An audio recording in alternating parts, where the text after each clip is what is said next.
박근혜 대통령이 대전 한국항공우주연구원에서 국가과학기술자문회의를 주재하고 있습니다. 네, 현장으로 가보겠습니다. 한국항공우주연구원이 세계 두 번째로 개발한 수직 이착륙 틸트로터 무인기, 또 중소 중견 기업이 개발한 농업용, 재난 구호용 무인 항공기 드론까지 하나하나가 훌륭한 기술이었습니다.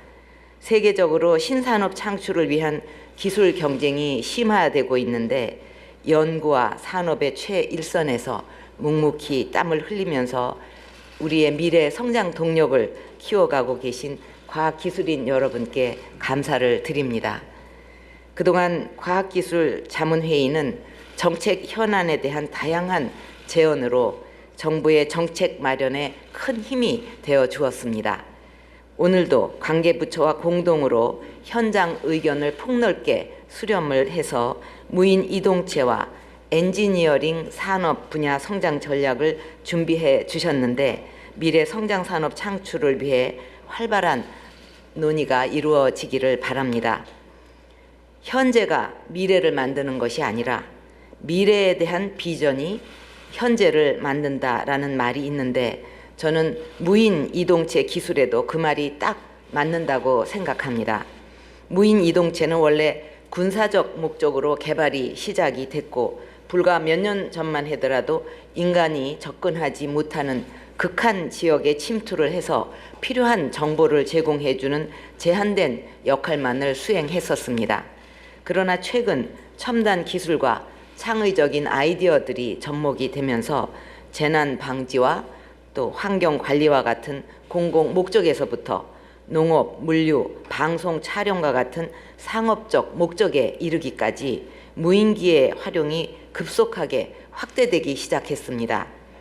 얼마 전 네팔 지진 현장에서 육로로 닿지 않는 재난 현장 수색에 드론이 활용이 되었고 미국의 무인기 에어로존대는 허리케인 내부에까지 접근을 해서 기상 정보를 실시간으로 전송하기도 했습니다.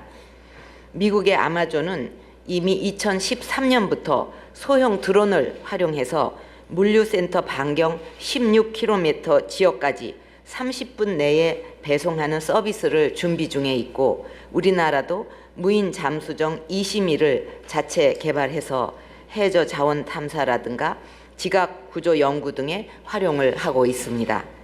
작년에는 구글이 세계 최초로 자율주행 컨셉트 자동차를 발표를 했는데 애플을 비롯한 글로벌 ICT 기업들도 앞다퉈서 이 분야에 뛰어들고 있습니다. 기존의 자동차와 항공 업계들도 사활을 걸고 투자를 늘리고 있고 중국에서는 DJI와 같은 혁신적인 무인 전문 기업이 등장을 해서 단기간에 높은 성장을 이루어내고 있습니다.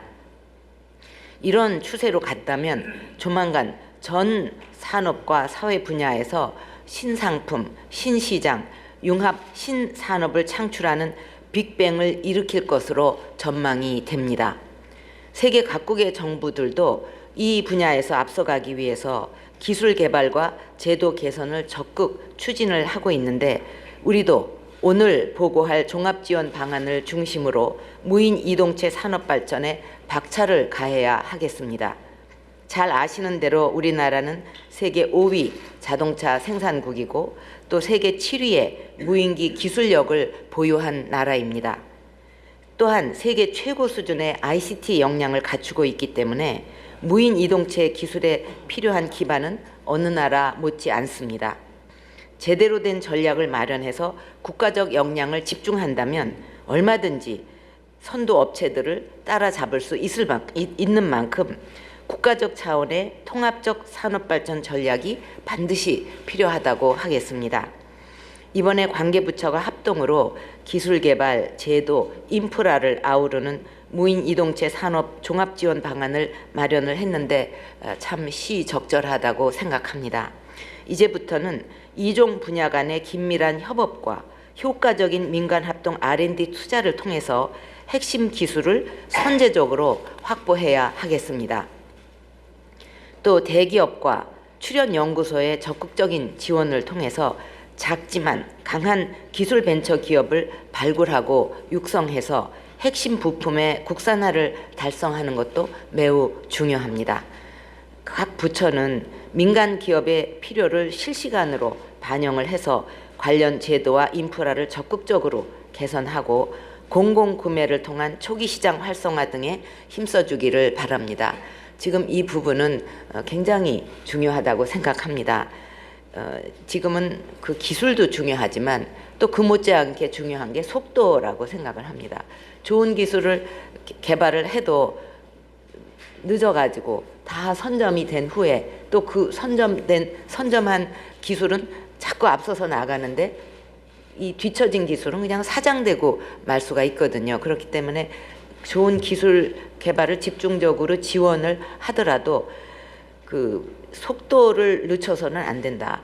그러면 지금 이거를 개발해 나가는데 무엇이 필요한가 하는 것을 절실하게 아는 곳은 바로 현장이고 기업이라고 생각합니다. 그렇기 때문에 끊임없이 민간 기업이 뭐를 필요로 하고 지금 뭐가 아쉬운가, 또 국제적인 경쟁을 하는 데 있어서 어떤 점이 부족한가 하는 걸 끊임없이 듣고 반영을 해서 필요한 제도, 인프라를 적극적으로 개선을 하고, 또 공공구매도 옛날에는 그냥 필요한 것을 공공구매한다 이런 그 차원이었다면 지금은 그 기술을 첨단 기술이나 이런 특별한 기술을 가진 기업들이 처음에는 판로 개척에 어려움을 겪고 혼자 일어서기가 힘들기 때문에 그거야말로 그 공공구매를 하는 우리 정부 쪽에서 뒷받침을 해줘야 된다고 생각합니다. 뭐 싼 것만 찾고 이것이 아니라 이 기술은 정말 싹수가 있다, 이건 키워줘야 되겠다 하면 그런 관점에서 공공구매를 해줌으로써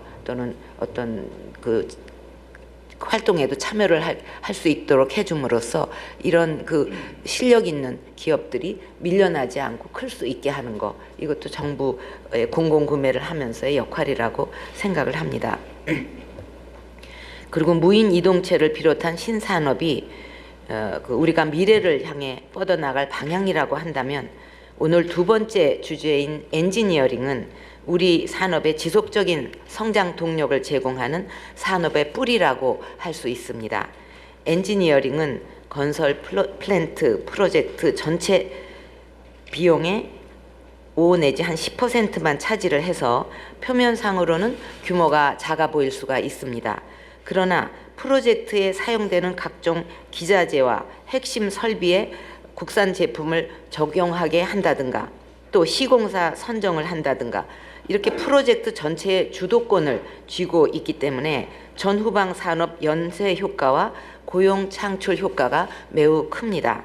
또 건설, 토목, 조선과 같은 주력 산업의 디자인이라든가 소프트웨어 등을 결합해서 자, 한국항공우주연구원에서 열린 과학기술 자문회에 참석한 박근혜 대통령의 인사 말씀 들으셨습니다.